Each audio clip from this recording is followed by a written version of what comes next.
Canadian immigration ਦੇ ਵਿੱਚ ਇਸ ਪੂਰੇ ਪੈਂਡੇਮਿਕ ਦੌਰਾਨ ਬਹੁਤ ਸਾਰੀਆਂ ਲੋਟਰੀਜ਼ ਲੱਗੀਆਂ ਨੇ, ਜਿਵੇਂ ਕਿ ਫੈਬਰੂਰੀ ਦੇ ਮਹੀਨੇ ਦੇ ਵਿੱਚ ਕਦੀ ਕਿਸੇ ਨੇ ਇਤਿਹਾਸ 'ਚ ਵੀ ਨਹੀਂ ਸੋਚਿਆ ਹੋਊਗਾ ਕਿ ਕਿਸੇ 75 ਪੁਆਇੰਟ ਵਾਲੇ ਬੰਦੇ ਨੂੰ ਪਰਮਨੈਂਟ ਰੈਜ਼ੀਡੈਂਸੀ ਮਿਲ ਸਕਦੀ ਹੈ, ਪਰ ਇਹ ਵਾਪਰਿਆ। ਤੁਸੀਂ ਇੱਕ ਸ਼ਬਦ ਵਰਤਦੇ ਹੋ, ਲੋਟਰੀ ਸਿਸਟਮ। ਪਹਿਲੇ ਤਾਂ ਇਹ ਦੱਸੋ ਵੀ ਜਦ ਉੱਥੇ ਲੱਖਾਂ ਵਿਦਿਆਰਥੀ ਨੇ, ਇਸ ਵਿੱਚੋਂ ਜਿਹੜੀ ਕੈਨੇਡੀਅਨ ਇਮੀਗ੍ਰੇਸ਼ਨ ਵਿਭਾਗ ਹੈ ਉਹ ਸਟੂਡੈਂਟ ਪਿਕ ਕਿਵੇਂ ਕਰੂ? ਫਸਟ ਕਮ ਫਸਟ, ਜਾਂ ਫਿਰ ਕੋਈ ਡਰਾ ਕੱਢਿਆ ਜਾਣਾ? ਕਿਉਂਕਿ ਵਿਦਿਆਰਥੀ ਲੱਖਾਂ ਦੇ ਨੇ ਤੇ ਤੁਸੀਂ ਗਿਣਤੀ ਦੱਸ ਰਹੇ ਹੋ ਸਿਰਫ 40,000। ਇਸ 'ਚ ਕੁਆਲਿਟੀ ਨਹੀਂ ਮੈਟਰ ਕਰਦੀ, ਕਿਸਮਤ ਮੈਟਰ ਕਰਦੀ ਆ। ਸੋ ਜਿਹੜਾ ਬੰਦਾ ਪਹਿਲਾਂ ਪੋਰਟਲ 'ਚ ਐਂਟਰ ਕਰ ਗਿਆ ਉਹਨੂੰ PR ਮਿਲ ਗਈ।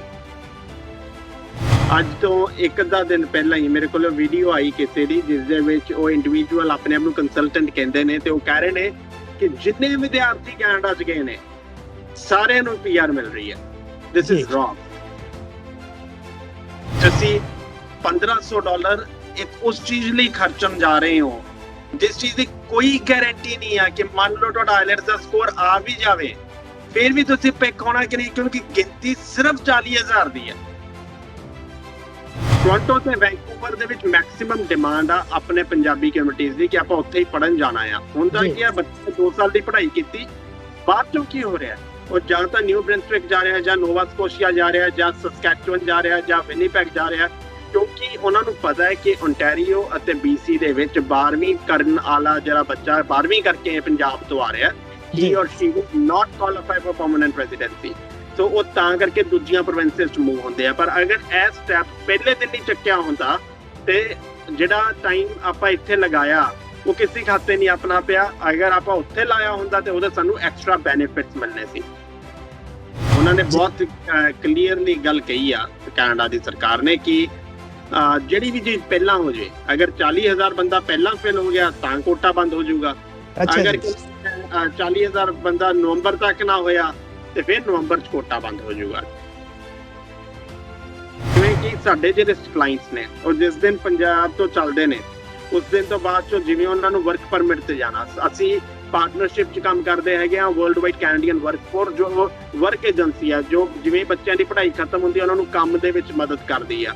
ਜਿਵੇਂ ਉਹਨਾਂ ਦੇ ਕੰਮ ਦਾ ਐਕਸਪੀਰੀਅੰਸ ਗੇਨ ਹੋ ਜਾਂਦਾ ਫਿਰ PR ਲਈ ਮਦਦ ਕਰਦੀ ਆ। ਸੋ ਸਾਡਾ ਜਿਹੜਾ ਬੱਚੇ ਨਾਲ ਰਿਸ਼ਤਾ ਆ ਉਹ ਅਗਲੇ 54 ਸਾਲ ਲਈ ਆ। ਉਸ ਬੱਚੇ ਨੂੰ ਜਦ ਤੱਕ ਉਹਦੀ PR ਨਹੀਂ ਹੋ ਜਾਂਦੀ ਅਸੀਂ ਉਹਦੀ ਉਂਗਲ ਫੜ ਕੇ ਉਹਨੂੰ ਉਸ PR ਤੱਕ ਪਹੁੰਚਾ ਰਹੇ ਆ। ਸਾਡੀ ਕੰਪਨੀ ਨਾ ਬੱਚਿਆਂ ਤੋਂ ਪਹਿਲਾਂ ਕੋਈ ਪੈਸੇ ਲੈਂਦੇ ਆ ਤੇ ਨਾ ਵੀਜ਼ਾ ਲੱਗਣ ਤੋਂ ਬਾਅਦ ਚੋਂ ਕੋਈ ਪੈਸੇ। ਸਟੱਡੀ ਪਰਮਿਟ ਵਾਸਤੇ ਨੋ ਫੀਸ ਬਿਫੋਰ ਔਰ ਆਫਟਰ ਵੀਜ਼ਾ। 3 ਕੰਡੀਸ਼ਨਸ ਨੇ।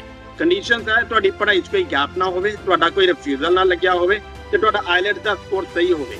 ਅਗਰ ਇਹ 3 ਕੰਡੀਸ਼ਨ ਤੁਸੀਂ ਫੁੱਲਫਿਲ ਕਰਦੇ ਹੋ ਤਾਂ ਫ੍ਰੀ ਆਫ ਕਾਸਟ ਅਸੀਂ ਸਟੱਡੀ ਪਰਮਿਟ ਦੇ ਉੱਤੇ ਕੰਮ ਕਰਦੇ ਹੈਗੇ। ਹਾਂ, ਜਿਹੜੀ ਕਾਲਜ ਦੀ ਫੀਸ ਜਾਂ ਐਮਬੈਸੀ ਦੀਆਂ ਫੀਸਾਂ ਨੇ ਉਹ ਤੁਸੀਂ ਪੇ ਕਰਨੀਆਂ ਨੇ, ਪਰ ਸਾਡੀ ਕੋਈ ਫੀਸ ਨਹੀਂ।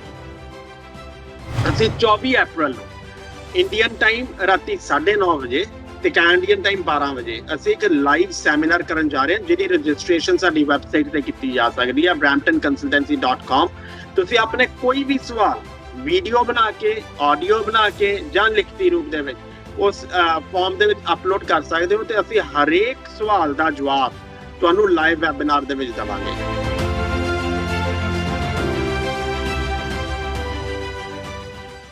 ਪੰਜਾਬੀ ਲੋਕ ਚੈਨਲ ਲਈ ਮੈਂ ਹਰਪਾਲ ਸਿੰਘ ਸੁਨਾਮ ਆਪ ਜੀ ਦਾ ਸਵਾਗਤ ਕਰਦਾ ਹਾਂ। ਕੈਨੇਡੀਅਨ ਇਮੀਗ੍ਰੇਸ਼ਨ ਡਿਪਾਰਟਮੈਂਟ ਵੱਲੋਂ ਕੁਝ ਦਿਨ ਪਹਿਲੇ ਇੱਕ ਅਨਾਉਂਸਮੈਂਟ ਹੁੰਦੀ ਹੈ ਕਿ ਉਹ 90,000 ਵਿਦਿਆਰਥੀਆਂ ਨੂੰ ਪੱਕੇ ਕਰਨ ਜਾ ਰਹੇ ਹੈ। ਇਸ ਸੰਬੰਧ ਵਿੱਚ ਅਸੀਂ ਲੋੜ ਮਹਿਸੂਸ ਕੀਤੀ, ਕਿਉਂ ਨਾ ਖਾਸ ਕਰਕੇ ਸਾਡੇ ਪੰਜਾਬੀ ਭਾਈਚਾਰੇ ਨਾਲ ਸੰਬੰਧਿਤ ਜਿਹੜੇ ਵਿਦਿਆਰਥੀ ਇਸ ਵੇਲੇ ਕੈਨੇਡਾ ਦੀ ਧਰਤੀ ਤੇ ਨੇ ਜਾਂ ਫਿਰ ਕੈਨੇਡਾ ਜਾਣਾ ਚਾਹੁੰਦੇ ਆ, ਉਹਨਾਂ ਲਈ ਇਹ ਜਿਹੜੀ ਖਬਰ ਹੈ ਕਿਸ ਤਰ੍ਹਾਂ ਖੁਸ਼ਖਬਰੀ ਬਣ ਸਕਦੀ ਹੈ। ਕਿਉਂਕਿ ਬਹੁਤ ਸਾਰੇ ਸਵਾਲ ਨੇ, ਲੋਕਾਂ ਨੂੰ ਪਤਾ ਹੋਣਾ ਚਾਹੀਦਾ ਵੀ ਜੇ ਉਹ ਉੱਥੇ ਜਾ ਕੇ PR ਲੈ ਰਹੇ ਨੇ ਕਿਸ ਤਰ੍ਹਾਂ ਹੋ ਰਿਹਾ, ਉਹ 90,000 ਬੰਦਾ ਕਿਵੇਂ ਪੱਕਾ ਹੋ ਰਿਹਾ। ਇਸ ਸੰਬੰਧ ਵਿੱਚ ਅਸੀਂ ਕੋਸ਼ਿਸ਼ ਕਰਦੇ ਹਾਂ ਜੀ। ਬਰੈਂਪਟਨ ਇਮੀਗ੍ਰੇਸ਼ਨ ਕੰਸਲਟੈਂਸੀ ਦੇ ਸਰਦਾਰ ਸੰਦੀਪ ਸਿੰਘ ਜੀ ਸਾਡੇ ਨਾਲ ਨੇ। ਸਰਦਾਰ ਸੰਦੀਪ ਸਿੰਘ ਜੀ, ਪੰਜਾਬੀ ਲੋਕ ਚੈਨਲ ਵਿੱਚ ਤੁਹਾਡਾ ਸਵਾਗਤ ਹੈ। ਵਾਹਿਗੁਰੂ ਜੀ ਕਾ ਖਾਲਸਾ, ਵਾਹਿਗੁਰੂ ਜੀ ਕੀ ਫਤਿਹ। ਵਾਹਿਗੁਰੂ ਜੀ ਕਾ ਖਾਲਸਾ, ਵਾਹਿਗੁਰੂ ਜੀ ਕੀ ਫਤਿਹ। ਤੁਹਾਡਾ ਬਹੁਤ ਬਹੁਤ ਧੰਨਵਾਦ ਹੈ ਜੀ, ਤੁਸੀਂ ਮੈਨੂੰ ਮੌਕਾ ਦਿੱਤਾ ਸਰੋਤਿਆਂ ਦੇ ਰੂਬਰੂ ਹੋਣ ਦਾ। ਤੇ ਆਫ ਕੋਰਸ ਇਸ ਪੈਂਡੇਮਿਕ ਦੌਰਾਨ ਕਾਫੀ ਕੁਝ ਵਾਪਰਦਾ ਪਿਆ ਦੁਨੀਆ ਭਰ ਦੇ ਵਿੱਚ, ਕਾਫੀ ਕੁਝ ਨੈਗੇਟਿਵ ਵਾਪਰ ਰਿਹਾ ਆ, ਬਟ ਇਸ ਨੈਗੇਟਿਵਿਟੀ ਦੇ ਵਿੱਚੋਂ ਦੀ ਪੋਜ਼ਿਟਿਵ ਖਬਰਾਂ ਸੀ ਕਿਵੇਂ ਲੱਭਣੀਆਂ ਆ, ਉਹ ਮੈਨੇ ਰੱਖਦਾ ਆ, ਉਹ ਸਾਨੂੰ ਜਿਉਣ ਦਾ ਸਹਾਰਾ ਬਣਦਾ ਆ। ਕੈਨੇਡੀਅਨ ਇਮੀਗ੍ਰੇਸ਼ਨ ਦੇ ਵਿੱਚ ਇਸ ਪੂਰੇ ਪੈਂਡੇਮਿਕ ਦੌਰਾਨ ਬਹੁਤ ਸਾਰੀਆਂ ਲੋਟਰੀਜ਼ ਲੱਗੀਆਂ ਨੇ, ਜਿਵੇਂ ਕਿ ਫੈਬਰੂਰੀ ਦੇ ਮਹੀਨੇ ਦੇ ਵਿੱਚ ਕਦੀ ਕਿਸੇ ਨੇ ਇਤਿਹਾਸ 'ਚ ਵੀ ਨਹੀਂ ਸੋਚਿਆ ਹੋਊਗਾ ਕਿ ਕਿਸੇ 75 ਪੁਆਇੰਟ ਵਾਲੇ ਬੰਦੇ ਨੂੰ ਪਰਮਨੈਂਟ ਰੈਜ਼ੀਡੈਂਸੀ ਮਿਲ ਸਕਦੀ ਹੈ, ਪਰ ਇਹ ਵਾਪਰਿਆ। ਫਿਰ ਅੱਜ ਤੋਂ ਕੁਝ ਦਿਨ ਪਹਿਲਾਂ ਜਿਵੇਂ ਤੁਸੀਂ ਕਿਹਾ 90,000 ਬੰਦੇ ਦੀ ਲੋਟਰੀ ਇੱਕ ਤਰੀਕੇ ਦੇ ਨਾਲ ਅਨਾਉਂਸ ਕੀਤੀ ਗਈ ਹੈ, ਜਿਸ ਦੇ ਵਿੱਚ 40,000 ਵਿਦਿਆਰਥੀ, 30,000 ਐਸੈਂਸ਼ੀਅਲ ਵਰਕਰਸ ਤੇ 20,000 ਹੈਲਥ ਕੇਅਰ ਵਰਕਰਸ, ਉਹਨਾਂ ਵਾਸਤੇ 6 ਤਰੀਕ ਨੂੰ ਪੋਰਟਲ ਖੋਲਿਆ ਜਾਣਾ ਆ। ਤੇ ਮੇਰੀ ਭਵਿੱਖਬਾਣੀ ਆ ਕਿ ਇਹ ਜਿਹੜਾ ਪੋਰਟਲ ਆ ਵਿਦਿਨ ਡੇਜ਼ ਫਿਲ ਹੋਊਗਾ, ਕਿਉਂਕਿ ਅਗਰ ਆਪਾਂ ਵਿਦਿਆਰਥੀਆਂ ਦੀ ਗਿਣਤੀ ਦੀ ਗੱਲ ਕਰੀਏ ਤਾਂ ਕੈਨੇਡਾ ਦੇ ਕੁਝ ਸਰਵੇਜ਼ ਦੇ ਮੁਤਾਬਿਕ ਹਰੇਕ ਸਾਲ 4 ਲੱਖ ਇੰਟਰਨੈਸ਼ਨਲ ਸਟੂਡੈਂਟਸ ਗ੍ਰੈਜੂਏਟ ਹੁੰਦੇ ਨੇ। ਤੇ ਇਸ ਪ੍ਰੋਗਰਾਮ ਦੇ ਵਿੱਚ 2017 ਤੋਂ ਲੈ ਕੇ ਹੁਣ ਤੱਕ ਜਿੰਨੇ ਗ੍ਰੈਜੂਏਟ ਹੋਏ ਆ ਸਾਰੇ ਕੁਆਲੀਫਾਈ ਕਰਦੇ ਆ। ਤੇ ਅਸੀਂ ਇਹ ਮੰਨ ਸਕਦੇ ਹਾਂ ਕਿ 2 ਤੋਂ 2.5 ਲੱਖ ਬੰਦੇ ਨੂੰ ਆਲਰੇਡੀ ਸ਼ਾਇਦ ਪਰਮਨੈਂਟ ਰੈਜ਼ੀਡੈਂਸੀ ਮਿਲ ਚੁੱਕੀ ਹੋਵੇ। ਫਿਰ ਵੀ 10 ਤੋਂ 12 ਲੱਖ ਦੀ ਗਿਣਤੀ ਦੇ ਵਿੱਚੋਂ ਦੀ ਸਿਰਫ 40,000 ਬੰਦੇ ਨੂੰ ਪਿਕ ਕੀਤਾ ਜਾਣਾ ਆ। ਇਸ ਪ੍ਰੋਗਰਾਮ ਨੂੰ 100% ਹਰੇਕ ਬੰਦੇ ਨੂੰ ਇਸ ਮੌਕੇ ਦਾ ਲਾਹਾ ਚੱਕਣਾ ਚਾਹੀਦਾ ਆ। ਜਿਹੜੇ ਬੰਦੇ, ਜਿਹੜੇ ਰਿਸ਼ਤੇਦਾਰ, ਜਿਹੜੇ ਯਾਰ ਦੋਸਤ, ਸੱਜਣ ਮਿੱਤਰ ਤੁਹਾਡੇ ਕੈਨੇਡਾ 'ਚ ਰਹਿੰਦੇ ਨੇ, ਉਹਨਾਂ ਨੂੰ ਜ਼ਰੂਰ ਐਜੂਕੇਟ ਕਰੋ ਤੇ ਉਹਨਾਂ ਨੂੰ ਕਹੋ ਕਿ ਇਸ ਚੀਜ਼ ਦਾ ਮੌਕਾ, ਇਸ ਚੀਜ਼ ਦਾ ਫਾਇਦਾ ਲੈਣ।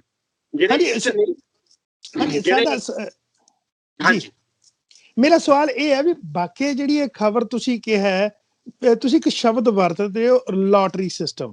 ਪਹਿਲੇ ਤਾਂ ਇਹ ਦੱਸੋ ਵੀ ਜਦ ਉੱਥੇ ਲੱਖਾਂ ਵਿਦਿਆਰਥੀ ਨੇ, ਇਸ ਵਿੱਚੋਂ ਜਿਹੜੀ ਕੈਨੇਡੀਅਨ ਇਮੀਗ੍ਰੇਸ਼ਨ ਵਿਭਾਗ ਹੈ ਉਹ ਸਟੂਡੈਂਟ ਪਿਕ ਕਿਵੇਂ ਕਰੂ? ਫਸਟ ਕਮ ਫਸਟ ਜਾਂ ਫਿਰ ਕੋਈ ਡਰਾ ਕੱਢਿਆ ਜਾਣਾ? ਕਿਉਂਕਿ ਵਿਦਿਆਰਥੀ ਲੱਖਾਂ ਦੇ ਨੇ ਤੇ ਤੁਸੀਂ ਗਿਣਤੀ ਦੱਸ ਰਹੇ ਹੋ ਸਿਰਫ 40,000, ਉਹ ਕਿਵੇਂ ਹੋਣਾ? So it's first come first, ਇਸ 'ਚ ਕੁਆਲਿਟੀ ਨਹੀਂ ਮੈਟਰ ਕਰਦੀ, ਕਿਸਮਤ ਮੈਟਰ ਕਰਦੀ ਆ। ਸੋ ਜਿਹੜਾ ਬੰਦਾ ਪਹਿਲਾਂ ਪੋਰਟਲ 'ਚ ਐਂਟਰ ਕਰ ਗਿਆ ਉਹਨੂੰ PR ਮਿਲ ਗਈ ਜੀ।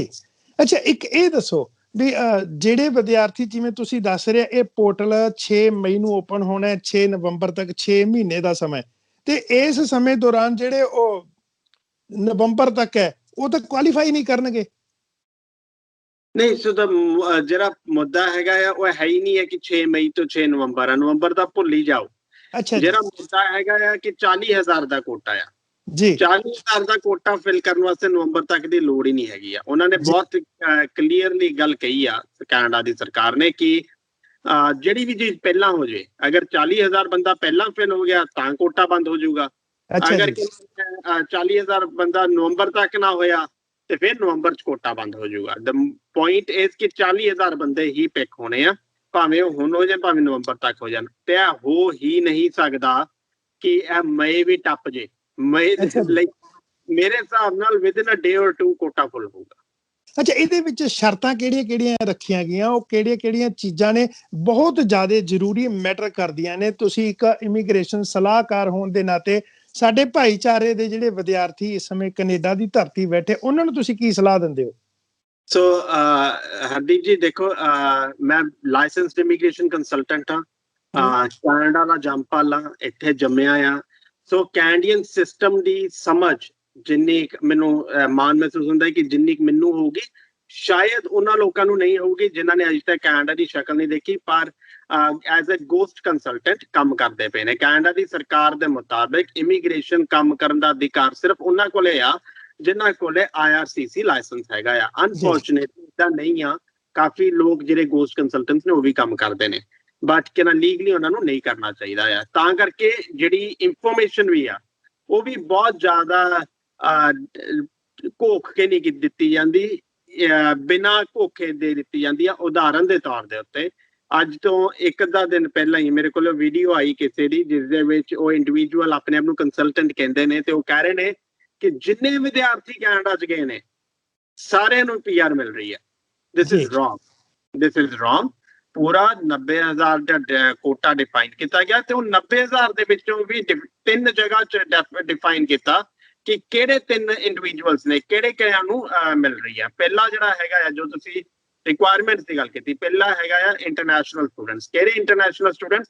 ਜਿਨ੍ਹਾਂ ਨੇ 2017 ਜਨਵਰੀ ਦੇ ਵਿੱਚ ਗ੍ਰੈਜੂਏਸ਼ਨ ਲਈ ਤੇ ਉਸ ਤੋਂ ਬਾਅਦ ਤੋਂ, ਸੋ 2017 ਜਨਵਰੀ ਤੋਂ ਪਹਿਲਾਂ ਵਾਲੇ ਜਿਹੜੇ ਗ੍ਰੈਜੂਏਟ ਹੋਏ ਨੇ ਉਹ ਇਸ ਪ੍ਰੋਗਰਾਮ 'ਚ ਨਹੀਂ ਕੁਆਲੀਫਾਈ ਕਰਨਗੇ। 2017 ਜਨਵਰੀ ਤੋਂ ਬਾਅਦ ਵਾਲੇ ਸਾਰੇ ਕੁਆਲੀਫਾਈ ਕਰਨਗੇ। ਦੂਸਰੀ ਕੰਡੀਸ਼ਨ, ਆਈਲੈਟਸ ਦੇ ਵਿੱਚ CLB 5 ਲੈਵਲ ਹੋਣਾ ਕੰਪਲਸ਼ਨ ਆ। ਤੀਸਰੀ ਕੰਡੀਸ਼ਨ, ਇਹ ਜ਼ਰੂਰੀ ਨਹੀਂ ਹੈ ਕਿ ਤੁਹਾਡੇ ਕੋਲ ਕੋਈ ਵੀ ਐਕਸਪੀਰੀਅੰਸ ਹੋਵੇ, ਪਰ ਇਹ ਜ਼ਰੂਰੀ ਆ ਕਿ ਤੁਹਾਡੇ ਕੋਲ ਕੋਈ ਜੌਬ ਹੋਵੇ। ਕਹਿਣ ਦਾ ਭਾਵ ਜਾਂ ਤਾਂ ਤੁਸੀਂ ਜੌਬ ਕਰ ਰਹੇ ਹੋਵੋ, ਨਹੀਂ ਤਾਂ ਤੁਹਾਡੇ ਕੋਲ ਇੰਪਲੋਇਮੈਂਟ ਲੈਟਰ ਹੋਵੇ ਕਿ ਤੁਸੀਂ ਜੌਬ ਸ਼ੁਰੂ ਕਰਨ ਲੱਗੇ ਹੋ। ਸੋ ਐਨੀ ਆਫ ਵਨ, ਇਹ 3 ਕੰਡੀਸ਼ਨਸ ਇੰਟਰਨੈਸ਼ਨਲ ਸਟੂਡੈਂਟਸ ਵਾਸਤੇ ਆ। ਜਿਹੜੀ ਦੂਸਰੀ ਪ੍ਰੋਗਰਾਮ ਹੈਗਾ, ਦੂਸਰੇ ਤੇ ਤੀਸਰੇ ਨੂੰ ਇਕੱਠੇ ਕੰਬਾਈਨ ਕੀਤਾ ਜਾ ਸਕਦਾ, ਐਸੈਂਸ਼ੀਅਲ ਵਰਕਰਸ ਅਤੇ ਹੈਲਥ ਕੇਅਰ ਵਰਕਰਸ। ਉਹਦੇ ਵਿੱਚ ਸਿੱਧਾ ਹਿਸਾਬ ਹੈ ਕਿ ਤੁਹਾਡੇ ਕੋਲ ਘੱਟੋ ਘੱਟ 1 ਸਾਲ ਦਾ ਕੈਨੇਡੀਅਨ ਐਕਸਪੀਰੀਅੰਸ ਹੋਣਾ ਜ਼ਰੂਰੀ ਆ। ਆਈਲੈਟਸ ਦੇ ਵਿੱਚ CLB ਲੈਵਲ 4 ਚਾਹੀਦਾ ਆ, ਤੇ ਇਹ ਜਿਹੜਾ ਐਕਸਪੀਰੀਅੰਸ ਆ ਇਹ ਲੀਗਲੀ ਅਟੇਨ ਕੀਤਾ ਹੋਣਾ ਚਾਹੀਦਾ। ਕਹਿਣ ਦਾ ਭਾਵ ਕਿ ਅਗਰ ਤੁਸੀਂ ਸਟੂਡੈਂਟ ਹੋ ਤਾਂ ਸਟੂਡੈਂਟ ਲਾਈਫ ਦੇ ਵਿੱਚ ਅਗਰ ਜਿਹੜਾ ਕੰਮ ਕੀਤਾ ਆ ਉਹ ਨਹੀਂ ਕਾਊਂਟ ਹੋਏਗਾ। ਜਿਹੜਾ ਕੰਮ ਤੁਸੀਂ ਵਰਕ ਪਰਮਿਟ ਦੇ ਉੱਤੇ ਆ ਕੇ 1 ਸਾਲ ਕੰਮ ਕੀਤਾ ਆ, ਜਾਂ ਅਗਰ ਤੁਸੀਂ ਫੋਰਨ ਵਰਕਰ ਬਣ ਕੇ ਆਏ ਹੋ ਤਾਂ 1 ਸਾਲ ਦਾ ਤਜਰਬਾ, ਤਾਂ ਹੀ ਸਿਰਫ ਐਕਸਪੀਰੀਅੰਸ ਕਾਊਂਟ ਹੋਊਗਾ। ਸੋ ਇਹ ਜਿਹੜਾ ਪ੍ਰੋਗਰਾਮ ਹੈਗਾ, ਇਸ ਦੇ ਰਿਕੁਆਇਰਮੈਂਟਸ ਕੰਪੈਰੀਟਿਵਲੀ ਜਿਹੜੇ ਬਾਕੀ ਜਿੰਨੇ ਪ੍ਰੋਗਰਾਮਸ ਨੇ, ਇਹ ਟੈਂਪਰੇਰੀ ਪ੍ਰੋਗਰਾਮ ਆ। ਅਨਾਉਂਸ ਕੀਤਾ ਗਿਆ ਕਿ ਸਿਰਫ 1 ਟਾਈਮ ਲਈ ਆ।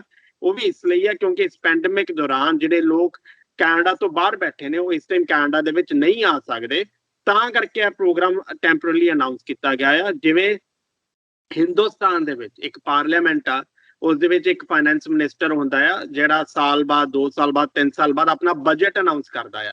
ਉਸੇ ਤਰੀਕੇ ਦੇ ਨਾਲ ਜਿਹੜਾ ਕੈਨੇਡਾ ਦਾ ਇਮੀਗ੍ਰੇਸ਼ਨ ਸਿਸਟਮ ਆ ਉਹ ਇੱਕ ਰੈਗੂਲੇਟਡ ਪ੍ਰੋਸੈਸ ਆ। ਇਹਦਾ ਬਾਕਾਇਦਾ ਇੱਕ ਇਮੀਗ੍ਰੇਸ਼ਨ ਮਿਨਿਸਟਰ ਆ।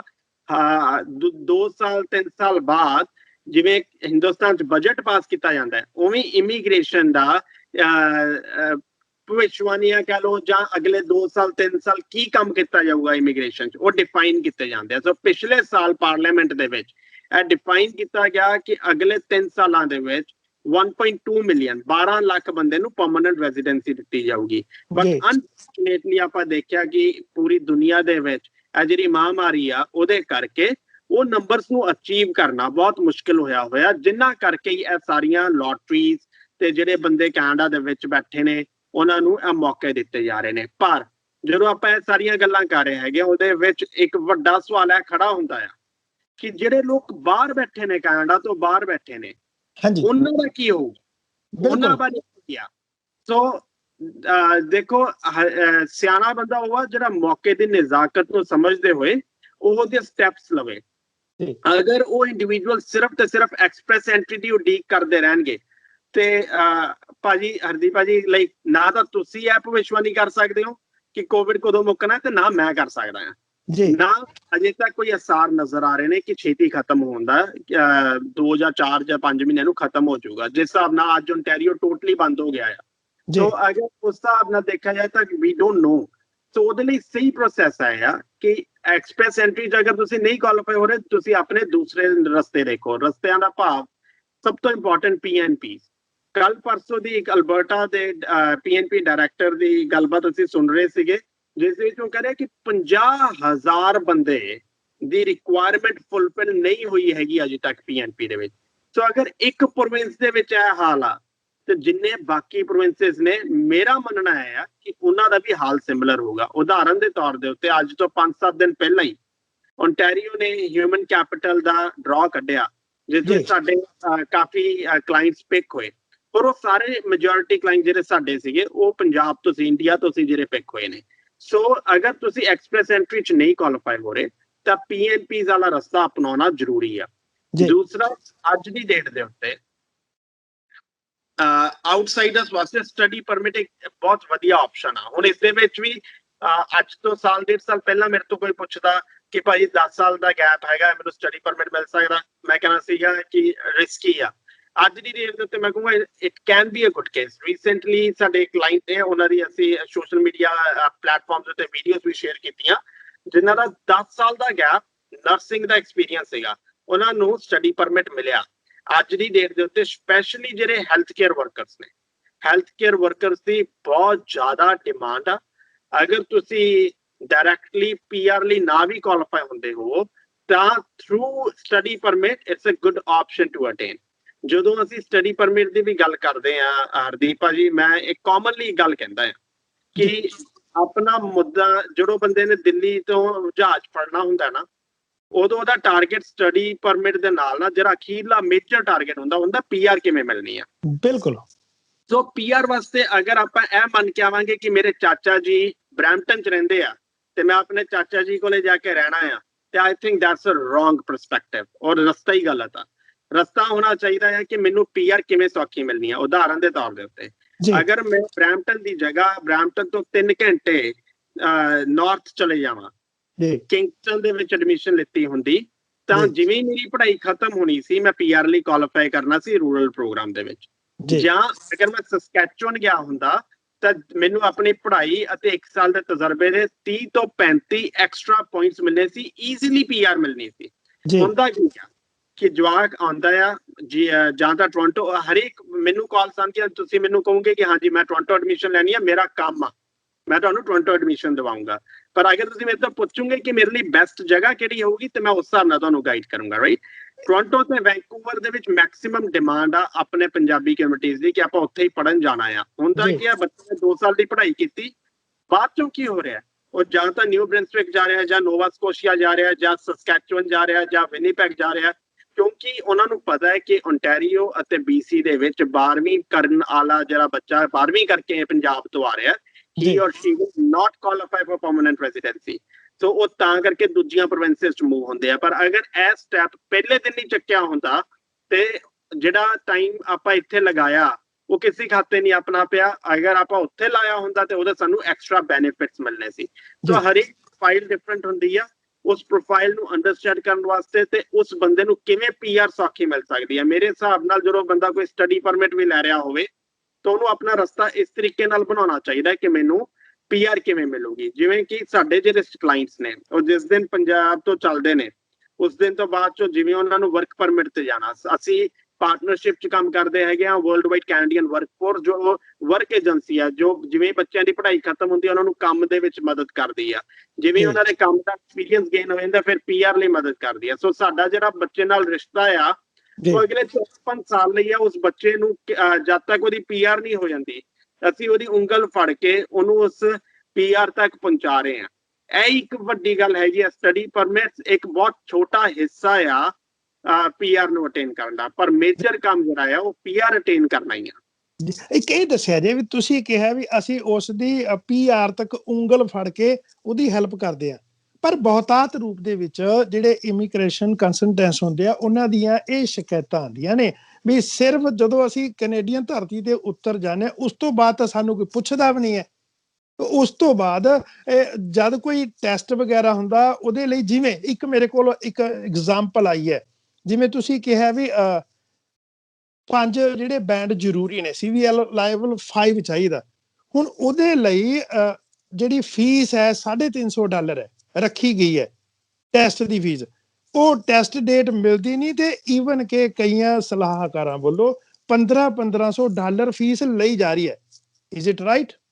ਇਟਸ ਰੋਂਗ, ਨਹੀਂ ਹੋਣਾ ਚਾਹੀਦਾ ਇਦਾਂ। ਔਰ ਅਗਰ ਤੁਸੀਂ ਮੇਰਾ ਸੋਸ਼ਲ ਮੀਡੀਆ ਪਲੇਟਫਾਰਮ ਦੇਖੋ ਤਾਂ ਮੈਂ ਸਪੈਸ਼ਲੀ ਇਸ ਮੁੱਦੇ ਦੇ ਉੱਤੇ ਇੱਕ ਵੀਡੀਓ ਪਾਈ ਜਿਸ ਦੇ ਵਿੱਚ ਮੈਂ ਬੱਚਿਆਂ ਨੂੰ ਇਹ ਗੱਲ ਸਮਝਾਉਣ ਦੀ ਕੋਸ਼ਿਸ਼ ਕੀਤੀ ਆ ਕਿ ਤੁਸੀਂ $1500 ਇੱਕ ਉਸ ਚੀਜ਼ ਲਈ ਖਰਚਣ ਜਾ ਰਹੇ ਹੋ ਜਿਸ ਚੀਜ਼ ਦੀ ਕੋਈ ਗਾਰੰਟੀ ਨਹੀਂ ਆ ਕਿ ਮੰਨ ਲਓ ਤੁਹਾਡਾ ਆਈਲੈਟਸ ਦਾ ਸਕੋਰ ਆ ਵੀ ਜਾਵੇ ਫਿਰ ਵੀ ਤੁਸੀਂ ਪਿਕ ਹੋਣਾ ਕਿ ਨਹੀਂ, ਕਿਉਂਕਿ ਗਿਣਤੀ ਸਿਰਫ 40000 ਦੀ ਹੈ। ਸੋ ਉਸ ਚੀਜ਼ ਨੂੰ ਸਮਝਣ ਦੀ ਲੋੜ ਆ। ਹਾਂ, ਕੰਸਲਟੈਂਟ ਜਿਹੜੇ ਇਹ ਕੰਮ ਕਰ ਰਹੇ ਨੇ it's legally not right and I assume, ਮੈਨੂੰ ਬਹੁਤ ਕਾਲਸ ਆਈਆਂ ਵਿਦਿਆਰਥੀਆਂ ਦੀ ਵੀ ਆਈਆਂ ਕਿ ਭਾਜੀ ਸਾਡੇ ਆਈਲੈਟਸ ਬੁੱਕ ਕਰਨ 'ਚ ਕੋਈ ਮਦਦ ਕਰ ਸਕਦਾ। ਮੈਂ ਕਿਹਾ ਜੀ ਨਹੀਂ ਜੀ। ਹੁਣ ਉਸ ਦੇ ਵਿੱਚ ਰੀਜ਼ਨ ਹੈ, ਦ ਪੁਆਇੰਟ ਇਜ਼ ਕਿ ਮੈਂ ਕਿਸੇ ਨੂੰ ਵੀ ਇਹ ਗੱਲ ਨਹੀਂ ਕਹਿ ਸਕਦਾ ਕਿ ਭਰਾਵਾ $300 ਦੇ ਪੇਪਰ ਵਾਸਤੇ ਤੂੰ $1500 ਪੇ ਕਰ, ਜਦੋਂ ਕਿ ਇਟਸ ਨਾਟ ਮੇਕਿੰਗ ਸੈਂਸ। ਜਾਂ ਤਾਂ ਹੋਵੇ ਨਾ ਕਿ ਹਾਂ ਕੋਈ ਚੱਕਰ ਨਹੀਂ, ਗਾਰੰਟਡ ਆ ਕਿ ਜਿਹੜਾ ਅਗਰ ਮੇਰਾ ਆਈਲੈਟਸ ਆ ਗਿਆ ਤਾਂ ਮੈਨੂੰ ਪੀਆਰ ਇਸ ਪ੍ਰੋਗਰਾਮ 'ਚ ਮਿਲੂਗੀ। ਕੋਟਾ ਬਹੁਤ ਜ਼ਿਆਦਾ ਛੋਟਾ ਆ, ਬੰਦੇ ਬਹੁਤ ਜ਼ਿਆਦਾ ਨੇ, ਬਹੁਤ ਜ਼ਿਆਦਾ ਕਿਸਮਤ ਦੇ ਉੱਤੇ ਡਿਪੈਂਡ ਕਰਨਾ ਪੈਣਾ ਆ।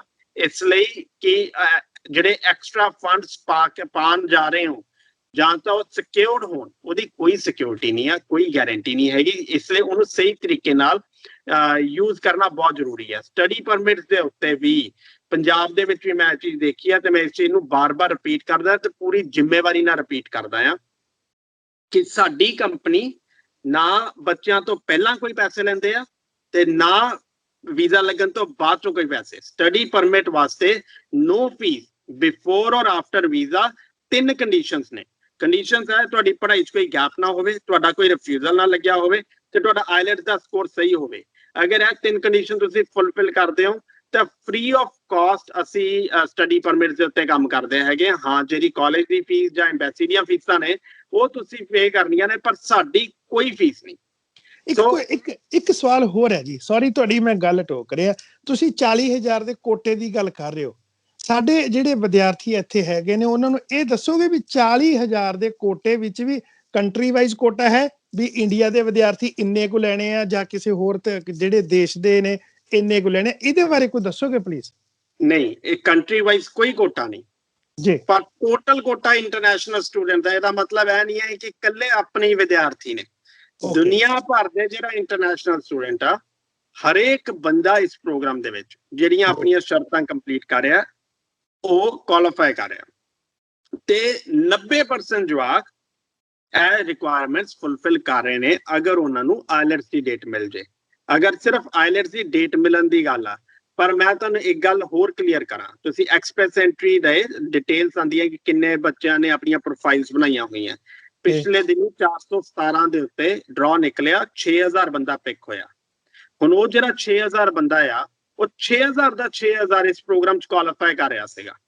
ਤੁਸੀਂ ਇਹ ਗੱਲ ਦੇਖੋ ਕਿ ਉਹ ਜਿਹੜਾ ਐਕਸਪ੍ਰੈਸ ਐਂਟਰੀ ਦਾ ਪੂਲ ਬਣਿਆ ਹੋਇਆ ਹੈ, ਜਿਸ ਦੇ ਵਿੱਚ 40-50 ਹਜ਼ਾਰ ਬੰਦਾ ਆਲਰੇਡੀ ਪਿਆ ਆ, ਉਹ 40-50 ਹਜ਼ਾਰ ਬੰਦੇ ਨੇ ਆਪਣਾ ਆਈਲੈਟਸ ਵੀ ਕੀਤਾ ਹੋਇਆ, ਉਹਨਾਂ ਨੇ ਆਪਣੇ ਸਾਰੇ ਡਾਕੂਮੈਂਟੇਸ਼ਨ ਵੀ ਕੰਪਲੀਟ ਕੀਤੇ ਹੋਇਆ, ਉਹ ਆਲਰੇਡੀ ਕੁਆਲੀਫਾਈ ਕਰਦੇ ਪਏ ਨੇ। ਜਿਹੜੇ ਬੰਦੇ ਹੁਣ ਹੋਰ ਆਈਲੈਟਸ ਕਰਦੇ ਪਏ ਨੇ ਉਹ ਉਸ ਗਿਣਤੀ ਨੂੰ ਉੱਪਰ ਹੀ ਲੈ ਕੇ ਜਾ ਰਹੇ ਨੇ।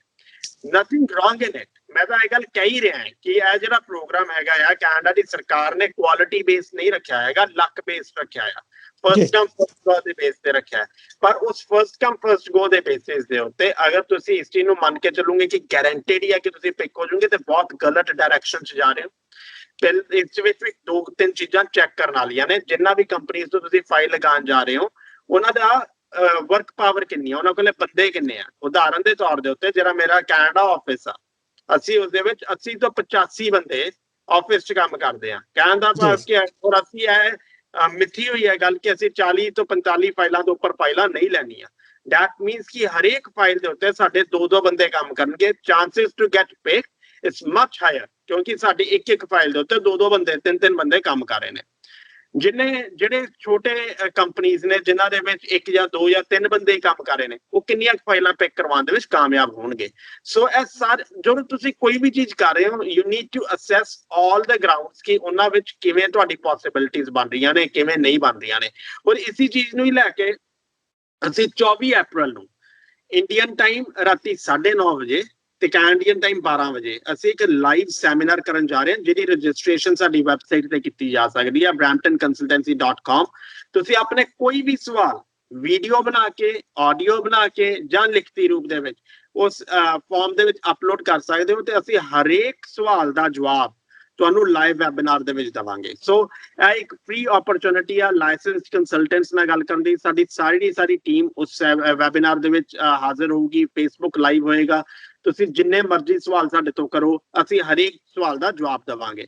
ਬਟ ਮੇਰੀ ਇਹ ਗੁਜ਼ਾਰਿਸ਼ ਆ ਕਿ ਜਿਹੜੇ ਲੋਕ ਆਪਣੇ ਪੰਜਾਬ 'ਚ ਬੈਠੇ ਨੇ, ਅਗਰ ਉਹ ਐਕਸਪ੍ਰੈਸ ਐਂਟਰੀ ਅੱਜ ਦੀ ਡੇਟ 'ਚ ਨਹੀਂ ਵੀ ਪਿਕ ਹੋ ਰਹੇ ਤੇ ਉਸ ਦੇ ਵਿੱਚ ਡਿਸਹਾਰਟਨ ਹੋਣ ਦੀ ਲੋੜ ਨਹੀਂ ਹੈਗੀ। ਇਹ ਜਿਹੜਾ ਪੈਂਡੇਮਿਕ ਹੈ ਦੁਨੀਆ ਭਰ 'ਚ ਆਇਆ ਆ, ਇਸ ਪੈਂਡੇਮਿਕ ਦੇ ਵਿੱਚ ਆਪਾਂ ਇਹ ਦੇਖੀਏ ਕਿ ਕਿੰਨਾ ਕੁਝ ਪੋਜ਼ਿਟਿਵ ਵੀ ਹੋਇਆ ਆ। ਸੋ ਉਸ ਪੋਜ਼ਿਟਿਵਿਟੀ ਨੂੰ ਹੀ ਅੱਗੇ ਰੱਖਦੇ ਹੋਏ ਤੁਹਾਡੀਆਂ ਕਾਫੀ ਆਪਸ਼ਨਸ ਅਜੇ ਵੀ ਖੁੱਲੀਆਂ ਨੇ। ਉਹਨਾਂ ਆਪਸ਼ਨਸ ਨੂੰ ਤੁਸੀਂ ਸਿਰਫ ਸਹੀ ਡਾਇਰੈਕਸ਼ਨ ਦੇਵੋ ਤੇ ਮੈਂ ਇਸ ਗੱਲ ਲਈ ਤੁਹਾਨੂੰ ਦੱਸ ਸਕਦਾ ਕਿ ਤੁਸੀਂ ਅਗਰ ਸਹੀ ਡਾਇਰੈਕਸ਼ਨ ਫੜੋਗੇ ਤੇ ਤੁਹਾਨੂੰ PNPs ਜਾਂ ਹੋਰ ਜਿਹੜੀਆਂ ਆਪਸ਼ਨਸ ਨੇ ਉਹਨਾਂ ਰਾਹੀਂ ਪਰਮਨੈਂਟ ਰੈਜ਼ੀਡੈਂਸੀ ਅੱਜ ਵੀ ਮਿਲ ਸਕਦੀ ਹੈ। ਅਗਰ ਐਕਸਪ੍ਰੈਸ ਐਂਟਰੀ ਦਾ ਡੋਰ ਬੰਦ ਵੀ ਹੋਏ ਨੇ, ਫਿਰ ਵੀ ਬਹੁਤ ਸਾਰੇ ਡੋਰਸ ਖੁੱਲੇ ਨੇ। ਸੰਦੀਪ ਸਿੰਘ ਜੀ, ਇੱਕ ਸਵਾਲ ਇਹ ਸੀ ਜਿਵੇਂ 40,000 ਦੇ ਕੋਟੇ ਦੀ ਗੱਲ ਕੀਤੀ ਹੈ, ਜਿਵੇਂ ਇੱਕ ਤਾਂ ਪ੍ਰਾਇਮਰੀ ਜਿਹੜਾ ਅਪਲਾਈ ਕਰੂਗਾ, ਜਿਵੇਂ ਹਸਬੈਂਡ ਵਾਈਫ 2 ਕੇਸ ਆਉਂਦੇ ਆ, ਜੇ ਵਾਈਫ ਉਸ ਦੀ ਅਪਲਾਈ ਕਰਦੀ ਹੈ PR ਲਈ, ਨੈਚੁਰਲੀ ਉਹਦਾ ਹਸਬੈਂਡ ਵੀ ਨਾਲ ਉਹ PR ਹੁੰਦਾ, ਉਹ ਗਿਣਤੀ ਦੋਆਂ ਦੀ 40,000 ਦੇ ਵਿੱਚ ਮੰਨੀ ਜਾਊਗੀ ਜਾਂ ਇੱਕ ਦੀ ਮੰਨੀ ਜਾਊਗੀ ਜੀ? One application. ਓਕੇ, ਉਹ ਇੱਕ ਐਪਲੀਕੇਸ਼ਨ।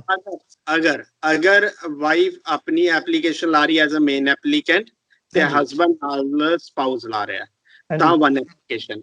ਕਈ ਕਿ ਐਪਲੀਕੇਸ਼ਨਸ ਕੀ ਹੋਊਗਾ ਕਿ ਵਾਈਫ ਤੇ ਹਸਬੈਂਡ ਦੋਨੋਂ ਹੀ ਕੁਆਲੀਫਾਈ ਕਰਦੇ ਹੋ ਸਕਦੇ ਆ, ਸੋ ਆਪਣੀ ਕਿਸਮਤ ਅਜਮਾਉਣ ਵਾਸਤੇ। ਸੋ ਇੱਕ ਫਾਈਲ ਦੇ ਵਿੱਚ ਵਾਈਫ ਆਪਣੇ ਆਪ ਨੂੰ ਮੇਨ ਐਪਲੀਕੈਂਟ ਬਣਾ ਸਕਦੀ ਆ, ਇੱਕ ਫਾਈਲ ਦੇ ਵਿੱਚ ਹਸਬੈਂਡ ਆਪਣੇ ਆਪ ਨੂੰ ਮੇਨ ਐਪਲੀਕੈਂਟ ਬਣਾ ਸਕਦਾ, ਜਿਹੜਾ ਵੀ ਪਿਕ ਹੋ ਗਿਆ ਉਹ ਫਾਈਲ ਗਿਣੀ ਜਾਊਗੀ। ਅੱਛਾ, ਇੱਕ ਸਵਾਲ ਇਹ ਸੀ, ਤੁਸੀਂ ਕਿਹਾ ਵੀ ਸਾਡੇ ਕੋਲ ਬਹੁਤ ਜ਼ਿਆਦਾ ਸਟਾਫ ਹੈਗਾ, ਜਿਹੜੇ ਵਿਦਿਆਰਥੀ ਤੁਹਾਨੂੰ ਅੱਜ ਤੋਂ ਸੰਪਰਕ ਕਰਨਾ ਚਾਹੁੰਦੇ ਆ ਜਾਂ ਕਰਨਗੇ, ਤੁਸੀਂ ਉਹਨਾਂ ਨੂੰ ਫਸਟ ਕਮ ਫਸਟ ਦੇ ਅਕੋਰਡਿੰਗ ਲਾਓਗੇ ਜਾਂ ਫਿਰ ਫੀਸ ਦਾ ਕੋਟਾ ਤੁਸੀਂ ਵੀ ਰੱਖਿਆ ਹੋਇਆ? ਕੋਈ ਫੀਸ ਦਾ ਕੋਟਾ ਨਹੀਂ, ਸਾਡੀ ਫੀਸ ਸਾਰਿਆਂ ਵਾਸਤੇ ਸੇਮ ਆ ਜੀ। ਤੇ ਤੁਸੀਂ ਜਿਹੜੇ ਵਿਦਿਆਰਥੀ ਇਸ ਵੇਲੇ ਇੰਡੀਆ ਦੇ ਵਿੱਚ ਬੈਠੇ ਨੇ, ਉਹ ਆਨਲਾਈਨ ਸਟੱਡੀ ਕਰਦੇ ਆ, ਉਹਨਾਂ ਨੂੰ ਤੁਸੀਂ ਕੀ ਸਲਾਹ ਦੇਵੋਗੇ ਵੀ ਉਹਨਾਂ ਨੂੰ ਅੱਜ ਇੱਥੇ ਕੈਨੇਡਾ ਆ ਜਾਣਾ ਚਾਹੀਦਾ? ਜਿਵੇਂ ਤੁਸੀਂ ਪੈਂਡੇਮਿਕ ਦਾ ਸਮਾਂ ਦੱਸ ਰਹੇ ਹੋ, $2,000 ਲਗਭਗ ਖਰਚਾ ਹੋ ਰਿਹਾ ਉਹਨਾਂ ਨੂੰ, ਜਿਹੜਾ ਕਿ ਹੋਟਲ ਦੇ ਵਿੱਚ ਠਹਿਰਨਾ ਪੈ ਰਿਹਾ, ਉਹਦੇ ਬਾਰੇ ਕੀ ਸਲਾਹ ਦੋਗੇ? ਸੋ ਇੱਕ ਗੱਲ ਸਮਝਣੀ ਪਵੇਗੀ, ਜਿਹੜਾ ਇਹ ਪੈਂਡੇਮਿਕ ਦਾ ਮਾਹੌਲ ਆ, ਅੱਜ ਇੱਕ ਅੱਧੀਆਂ ਵੀਡੀਓਜ਼ ਵੀ ਮੈਂ ਦੇਖੀਆਂ, ਦਿੱਲੀ ਤੋਂ ਕੁਝ ਜਵਾਕਾਂ ਨੂੰ ਵਾਪਸ ਭੇਜਿਆ ਵੀ ਗਿਆ ਆ। ਸੋ ਉਹ ਸਾਰਾ ਸਿਨੈਰੀਓਜ਼ ਨੂੰ ਸਮਝਣ ਦੀ ਲੋੜ ਆ, ਐਕਚੁਅਲ 'ਚ ਕੀ ਹੋ ਰਿਹਾ ਆ ਕਿ ਕੈਨੇਡਾ ਇੰਟਰਨੈਸ਼ਨਲ ਸਟੂਡੈਂਟਸ ਚਾਹੁੰਦਾ ਵੀ ਆ, ਕੈਨੇਡਾ ਆਪਣੇ ਜਿਹੜੇ ਵਸਨੀਕ ਨੇ ਉਹਨਾਂ ਨੂੰ ਬਚਾਉਣਾ ਵੀ ਚਾਹੁੰਦਾ ਹੈ ਕਿ ਇਸ ਮਹਾਮਾਰੀ ਤੋਂ ਬਚਾਇਆ ਵੀ ਜਾ ਸਕੇ, ਤੇ ਕੈਨੇਡਾ ਆਪਣੀ ਇਕਨੋਮੀ ਨੂੰ ਵੀ ਡਿਫੈਂਡ ਕਰਨਾ ਚਾਹ ਰਿਹਾ ਹੈ। ਇਹ ਸਾਰੀ ਖਿਚੜੀ ਦੇ ਵਿੱਚ ਜਿਹੜਾ ਵਿਦਿਆਰਥੀ ਕੈਨੇਡਾ ਤੋਂ ਬਾਹਰ ਬੈਠਾ ਆ, ਉਹਦੇ ਲਈ ਇੱਕ ਭੰਬਲ ਭੂਸਾ ਬਣਿਆ ਹੋਇਆ ਹੈ ਕਿ ਹੋ ਕੀ ਰਿਹਾ ਆ। ਬਿਲਕੁਲ।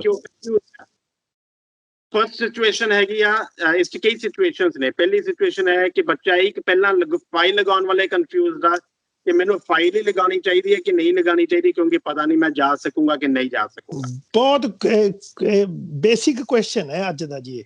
ਔਰ ਇਹਦਾ ਸਿੰਪਲ ਜਵਾਬ ਹੈ ਆ ਕਿ ਇੱਕ ਗੱਲ ਨੂੰ ਸਮਝਣਾ ਪਵੇਗਾ ਕਿ ਅੱਜ ਦੀ ਡੇਟ ਦੇ ਉੱਤੇ ਸਟੱਡੀ ਪਰਮਿਟ ਦਾ ਜਿਹੜਾ ਸਕਸੈਸ ਰੇਟ ਆ, ਉਹ ਹਿਸਟੋਰੀਕਲੀ ਦੇਖਣ ਨੂੰ ਨਹੀਂ ਮਿਲਿਆ।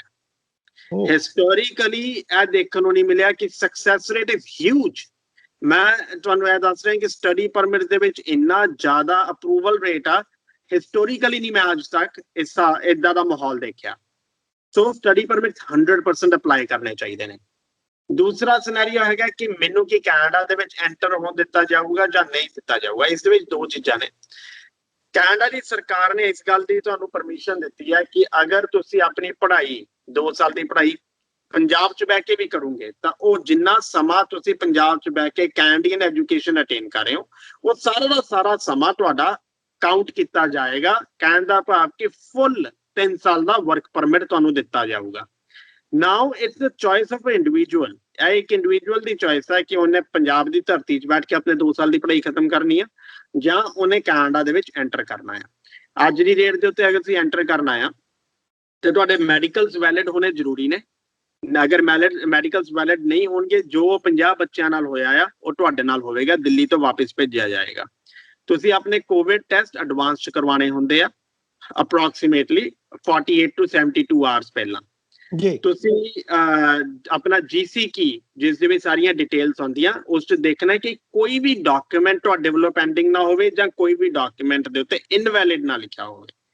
ਇਹ ਸਾਰੀਆਂ ਕੰਡੀਸ਼ਨਸ ਅਗਰ ਤੁਸੀਂ ਧਿਆਨ ਦਵੋਗੇ ਤਾਂ ਤੁਹਾਨੂੰ ਹੋਰ ਅਗਰ ਤੁਹਾਡਾ ਕਾਲਜ ਸਰਕਾਰ ਵੱਲੋਂ ਪਰਮਿਟਡ ਆ ਕਿ ਇਸ ਪੈਂਡੇਮਿਕ ਦੌਰਾਨ ਉਸ ਕਾਲਜ ਦੇ ਵਿਦਿਆਰਥੀ ਕੈਨੇਡਾ 'ਚ ਆ ਸਕਦੇ ਨੇ, ਤਾਂ 에ਅਰਪੋਰਟ ਦੇ ਵਿੱਚ ਕੋਈ ਵੀ ਬੰਦਾ ਤੁਹਾਨੂੰ ਨਹੀਂ ਰੋਕੇਗਾ। ਪਰ ਅਗਰ ਇਹਨਾਂ ਚਾਰਾਂ ਵਿੱਚੋਂ ਦੀ ਇੱਕ ਵੀ ਚੀਜ਼ ਐਮਟੀ ਹੋਈ, ਇੱਕ ਵੀ ਚੀਜ਼ ਖਾਲੀ ਹੋਈ, ਤਾਂ ਤੁਹਾਨੂੰ ਕੈਨੇਡਾ ਦੀ ਫਲਾਈਟ ਚੜ੍ਹਨ ਤੋਂ ਰੋਕਿਆ ਜਾ ਸਕਦਾ ਆ। ਜਦੋਂ ਤੁਸੀਂ ਫਲਾਈਟ ਚੜ੍ਹ ਕੇ ਕੈਨੇਡਾ ਲੈਂਡ ਕਰ ਜਾਂਦੇ ਹੋ, ਜਿਹੜਾ ਵੀ ਤੁਹਾਡਾ ਕੈਨੇਡਾ ਦੇ ਵਿੱਚ ਫਰਸਟ ਲੈਂਡਿੰਗ 에ਅਰਪੋਰਟ ਹੋਊਗਾ, ਉੱਥੇ ਤੁਹਾਨੂੰ ਘੱਟੋ ਘੱਟ 3 ਦਿਨ ਉੱਥੇ 에ਅਰਪੋਰਟ ਹੋਟਲ ਦੇ ਵਿੱਚ 3 ਦਿਨ ਤੁਹਾਨੂੰ ਕੁਆਰੰਟਾਈਨ ਕਰਨਾ ਪਊਗਾ। ਉਸ 3 ਦਿਨਾਂ ਦੇ ਵਿੱਚ ਤੁਹਾਡੇ ਟੈਸਟ ਦੇ ਰਿਜ਼ਲਟਸ ਆਉਂਦੇ ਆ, ਕੋਵਿਡ ਟੈਸਟ ਦੇ ਰਿਜ਼ਲਟਸ। ਅਗਰ ਤਾਂ ਉਹ ਆ ਜਾਣ ਨੈਗੇਟਿਵ, ਤਾਂ 3 ਦਿਨ ਬਾਅਦ ਤੁਸੀਂ ਬਾਹਰ ਜਾ ਕੇ ਕਿਤੇ ਵੀ ਆਪਣਾ ਕੁਆਰੰਟਾਈਨ ਪੂਰਾ ਕਰ ਸਕਦੇ ਹੋ। ਅਨਫੋਰਚੂਨੇਟਲੀ ਅਗਰ ਉਹ ਤੁਹਾਡੇ ਰਿਜ਼ਲਟਸ ਪੋਜ਼ਿਟਿਵ ਆ ਜਾਣ, ਤੇ ਤੁਹਾਨੂੰ ਆਪਣੇ ਪੂਰੇ 14 ਦਿਨ ਦਾ ਕੁਆਰੰਟੀਨ ਉਸੇ ਹੋਟਲ ਤੇ ਕਰਨਾ ਪਏਗਾ। ਹੋਟਲ 'ਚ ਕਰਨ ਤੋਂ ਬਾਅਦ 'ਚ ਵੀ 14 ਦਿਨ ਬਾਅਦ ਇਟ ਡਜ਼ਨਟ ਮੀਨ ਕਿ ਤੁਹਾਡਾ ਕੁਆਰੰਟੀਨ ਖਤਮ ਹੋ ਗਿਆ। ਇਟ ਮੀਨਸ ਕਿ ਅਗਰ ਤੁਹਾਡੇ ਸਿੰਪਟਮਸ ਖਤਮ ਹੋ ਜਾਣ ਤਾਂ ਤੁਸੀਂ 14 ਦਿਨ ਬਾਅਦ ਤੁਹਾਡਾ ਕੁਆਰੰਟੀਨ ਖਤਮ ਹੋ ਰਿਹਾ। Until unless you have symptoms you are stuck in that hotel. ਉਸ ਹੋਟਲ 'ਚ ਹੀ ਰਹਿਣਾ ਪਏਗਾ ਤੁਹਾਨੂੰ। ਔਰ ਉਹ ਜਿੰਨਾ ਐਕਸਪੈਂਡੀਚਰ ਆ ਉਹ ਸਾਰਾ ਦਾ ਸਾਰਾ ਖਰਚਾ ਇੱਕ ਸਟੂਡੈਂਟ ਦੇ ਉੱਤੇ ਆ।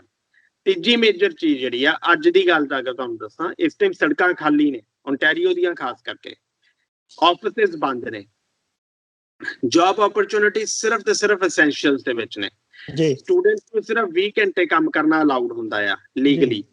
ਤੋਂ ਅੱਜ ਦੀ ਡੇਟ ਦੇ ਵਿੱਚ ਅਗਰ ਤੁਸੀਂ ਕੈਨੇਡਾ 'ਚ ਐਂਟਰ ਵੀ ਕਰ ਰਹੇ ਹੋ ਤੇ ਤੁਸੀਂ ਅਗਰ ਇਹ ਐਕਸਪੈਕਟ ਕਰਕੇ ਐਂਟਰ ਕਰ ਰਹੇ ਹੋ ਕਿ ਮੈਂ ਆਪਣੀ ਫੀਸ ਪੂਰੀ ਕਰਨੀ ਆ ਜਾਂ ਮੈਂ ਮੈਂ ਕੈਨੇਡਾ ਜਾ ਕੇ ਡਾਲਰਸ ਅਰਨ ਕਰ ਲੂੰਗਾ, the possibility of doing that is very low। ਕਿਉਂਕਿ ਜਿਵੇਂ ਓਨਟਾਰੀਓ ਦਾ ਹਾਲ ਦੇਖੋ, ਸਭ ਬੰਦ ਆ, ਸਿਰਫ ਐਸੈਂਸ਼ੀਅਲ ਸਰਵਿਸਿਜ਼ ਨੇ। ਹਾਂ, ਐਸੈਂਸ਼ੀਅਲ ਸਰਵਿਸਿਜ਼ ਵਿੱਚ ਅਗਰ ਤੁਹਾਨੂੰ ਜੌਬਸ ਮਿਲ ਜਾਣ then that is fruitful, but what are the chances? Chances are not high। chances ਜ਼ਿਆਦਾ ਹਾਈ ਨਹੀਂ ਹੈਗੇ। ਸੋ ਜੌਬਸ ਨੂੰ ਸੋਚ ਕੇ ਅਗਰ ਤੁਸੀਂ ਐਂਟਰ ਕਰੋਗੇ ਤਾਂ ਉਹ ਤੁਹਾਡੀ ਕੈਲਕੂਲੇਸ਼ਨ ਗਲਤ ਆ।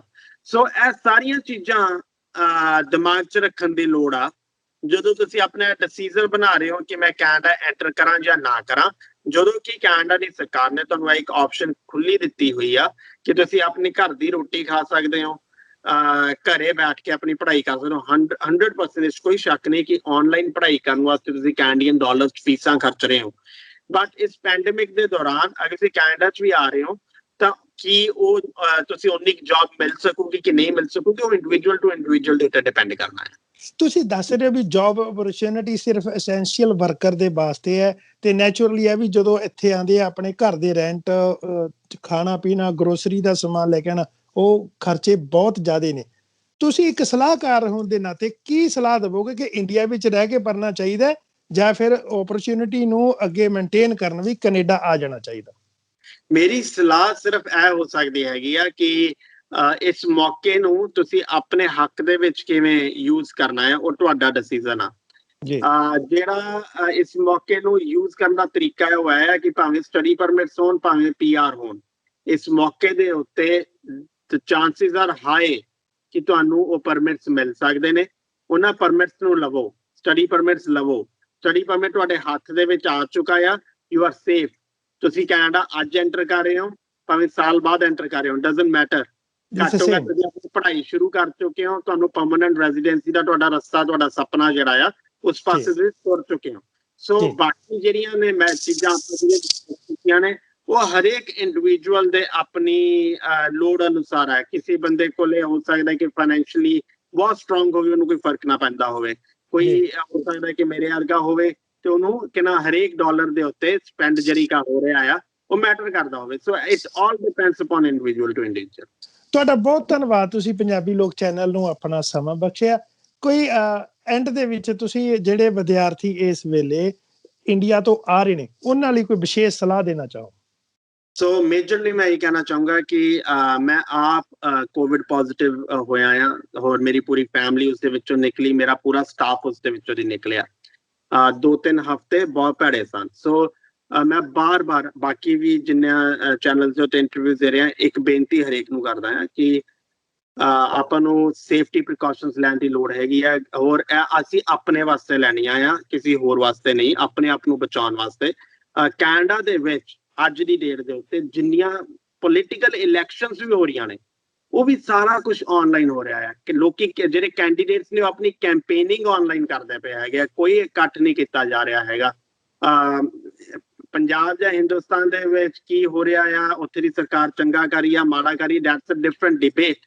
ਬਟ ਆਪਣੇ ਆਪ ਨੂੰ ਡਿਫੈਂਡ ਕਰਨ ਲਈ, ਆਪਣੇ ਆਪ ਨੂੰ ਬਚਾਉਣ ਲਈ, ਆਪਣੇ ਪਰਿਵਾਰ ਨੂੰ ਬਚਾਉਣ ਲਈ ਸਾਨੂੰ ਸਾਰਿਆਂ ਨੂੰ ਜ਼ਿੰਮੇਵਾਰੀ ਚੱਕਣੀ ਚਾਹੀਦੀ ਹੈਗੀ ਆ। ਹੋਰ ਇਹ ਇੱਕ ਰੀਜ਼ਨ ਆ ਕਿ ਕੈਨੇਡੀਅਨ ਬਾਰਡਰਸ ਦੇ ਉੱਤੇ ਇੰਨੀ ਸਟ੍ਰਿਕਟਨੈਸ ਹੋ ਰਹੀ ਹੈਗੀ ਆ। ਅਗਰ ਬਾਹਰੋਂ ਜਾਂ ਅੰਦਰੋਂ ਕੋਵਿਡ ਕੇਸਿਸ ਇੰਨੇ ਨਾ ਵਧਣ ਤਾਂ ਬਾਰਡਰਸ ਉਨੀ ਛੇਤੀ ਖੁੱਲਣਗੇ। ਅਗਰ ਆਪਾਂ ਕੈਨੇਡਾ ਦੇ ਬਾਰਡਰਸ ਛੇਤੀ ਖੁਲਵਾਉਣਾ ਵੀ ਚਾਹੁੰਦੇ ਆ ਤੇ ਇਸ ਮਹਾਮਾਰੀ ਤੋਂ ਸਾਨੂੰ ਛੇਤੀ ਮੁਕਤੀ ਚਾਹੀਦੀ ਆ, ਤਾਂ ਇਹ ਬਾਰਡਰਸ ਪ੍ਰੋਪਰਲੀ ਖੋਲਣਗੇ ਔਰ ਸਾਡੀ ਸਿਹਤ ਵੀ ਬੈਟਰ ਰਹੂਗੀ। ਇਸ ਤੋਂ ਇਲਾਵਾ 24 ਅਪ੍ਰੈਲ ਬਹੁਤ ਇੰਪੋਰਟੈਂਟ ਦਿਨ ਆ, ਜਿਸ ਦਿਨ ਰਾਤ ਦੇ 9:30 ਵਜੇ ਇੰਡੀਅਨ ਟਾਈਮ ਰਾਤ ਦੇ 9:30 ਵਜੇ ਅਸੀਂ ਤੁਹਾਡੇ ਹਰੇਕ ਸਵਾਲ ਦਾ ਜਵਾਬ ਦੇਣ ਵਾਸਤੇ ਫੇਸਬੁੱਕ ਤੇ ਲਾਈਵ ਹੋਵਾਂਗੇ। ਉਹਦੀ ਰਜਿਸਟ੍ਰੇਸ਼ਨ ਤੁਸੀਂ ਸਾਡੀ ਵੈਬਸਾਈਟ ਤੇ ਜਾ ਕੇ bramptonconsultancy.com ਦੇ ਉੱਤੇ ਜਾ ਕੇ ਕਰ ਸਕਦੇ ਹੋ।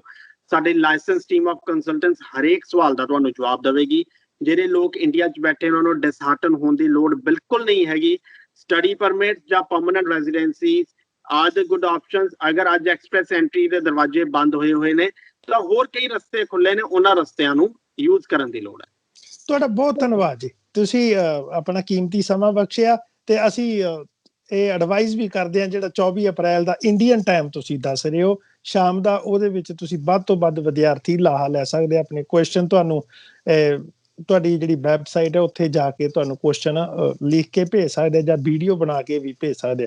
ਇੱਕ ਸੋਹਣਾ ਉਪਰਾਲਾ ਹੈ, ਕਮਿਊਨਿਟੀ ਦੀ ਸੇਵਾ ਕਰਦੇ ਹੋ, ਇਹਦੇ ਲਈ ਅਸੀਂ ਅਰਦਾਸ ਕਰਦੇ ਹਾਂ ਤੁਹਾਡੀ ਚੜ੍ਹਦੀ ਕਲਾ ਵਾਸਤੇ। ਬਹੁਤ ਧੰਨਵਾਦ ਜੀ। ਵਾਹਿਗੁਰੂ ਜੀ ਕਾ ਖਾਲਸਾ, ਵਾਹਿਗੁਰੂ ਜੀ ਕੀ ਫਤਿਹ।